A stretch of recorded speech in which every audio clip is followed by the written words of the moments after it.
And we're live. I was hearing about Korean entertainment recently. So yes, I guess the long story is Korea invested in some infrastructure in their country. And they made, I forget, like their chief exports were, I forgot.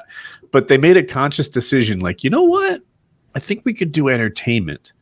And a couple of years ago, the government invested in their entertainment industry. Mm-hmm. And if you think about it, in terms of like exporting your own culture, South Korea definitely punches above its weight class. You know, with the K-pop was one of the big things they got done. That's true. It goes all the way back to like Gangnam Style was one of their early things. There was video to hit 1 billion. What was the movie that won an Oscar? Parasite. Thank you. Yeah. Fantastic movie, by the way. I haven't seen it, but I know that a South Korean movie won an Oscar. I think it was Best Picture as well. Mm-hmm. And now Squid Game, another South Korean production, is the most viewed thing ever in all of Netflix history. It's the best thing on, well, Ozark is Netflix, right? Yes. Okay, well then it's my second favorite Netflix original ever. I really liked Squid Game a ton. Ozark still takes it for me as far as number one. It's such a good show. I cannot ever remember the name of the number one actor in that, but I love that guy. He's Justin so Bateman? fucking good. Am I right? Is it Justin Bateman? Jason Bateman? Jason Bateman. Whatever. That guy's great. But who was that guy from Don't Stay Home Alone. Who was that fella from Home Alone? Macaulay Culkin. I'm gonna be getting that one from now on until eternity. You're welcome. Yeah, Squid Game is great. Have you watched it, Tucker? So that's why I am currently, I have just finished the second game, not to spoil it with anyone.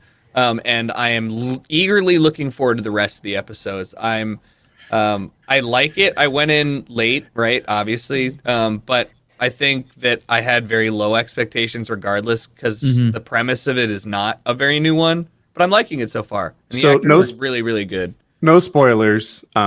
The idea is that if you play these deadly children's games, then you can, all your financial problems will be solved. You win lots and lots of money. It was if you play this children game and nobody knew it was deadly until they were actively playing the first game, and you know it was deadly.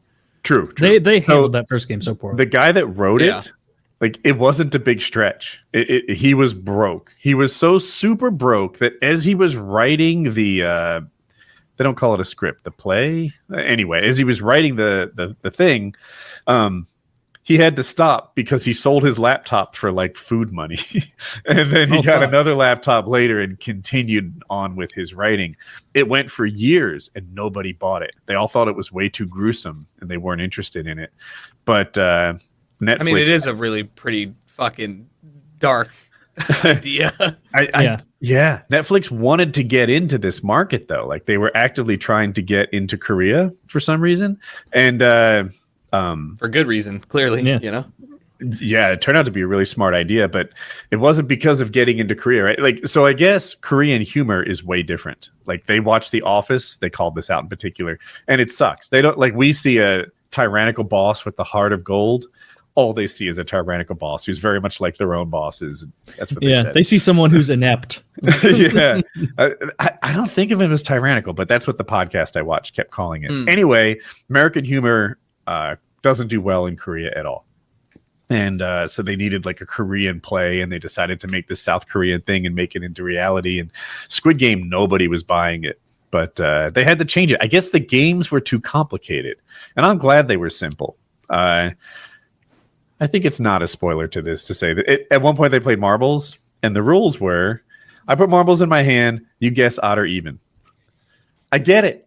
I don't know what the original rules were behind these marble games, but all of the games, they simplified them greatly so that you get it right away. Yeah, so. It was funny, like, throughout the series where, like, you can tell there's exposition added for the American audience, where, like, if it were made in Korea, they'd be like, oh, you remember playing Wang Wang? Like, or whatever, and no explanation needed. But, like, there has to be so much, like, you remember as a child playing Jing Wang? You know, the game where you hold the marble and you guess what is inside. And if it is odd, and it is odd in the hand, you win. But if it's even, then you lose. And it's like, okay, well, people don't talk like this, but now I understand the game.